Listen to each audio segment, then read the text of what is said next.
C'est sur l'instruction du président de la République, chef de l'État, Brice Clotaire Oligui Nguema, que le vice-président du gouvernement, Alexandre Barrot-Chambrier, a présidé cette séance de travail avec les membres du gouvernement concernés et techniciens. Celle-ci aura permis au ministre du Pétrole, des Mines et des Eaux et Forêts de présenter, quantifier et évaluer le potentiel des ressources naturelles inestimables non encore exploitées de leurs secteurs respectifs. Nous voulons avoir une économie qui nous permet d'apporter une croissance forte susceptible d'avoir de grands impacts sur le développement et le bien-être des populations. Pour discuter ensemble, échanger avec les spécialistes sur la comptabilisation de notre capital naturel. C'est un potentiel que nous n'avons encore pas su exploiter. Nous avons commencé à l'exploiter, mais nous sommes convaincus que le Gabon a beaucoup plus de potentiel que celui que nous utilisons. En plus du pétrole et des mines que nous utilisons déjà, nous avons également un capital forestier. Nous avons une économie bleue qui devrait nous permettre d'accélérer le développement de notre économie. Au terme de cet exercice d'identification et de quantification des ressources naturelles non encore exploitées, le gouvernement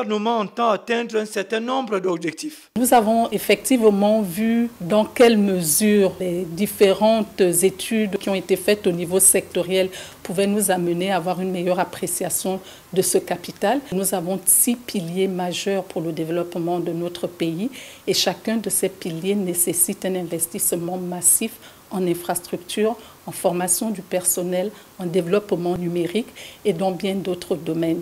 Nous nous sommes donc entendus que nous allons nous retrouver pour nous assurer que les équipes techniques continuent à travailler de manière à avoir des standards dans la présentation de ces analyses qui vont être faites. La séance de travail a débouché sur une évaluation à mi-parcours qui a permis au vice-président du gouvernement de souligner l'importance capitale de cette démarche stratégique pour une appréciation objective et réaliste du produit intérieur brut de notre pays.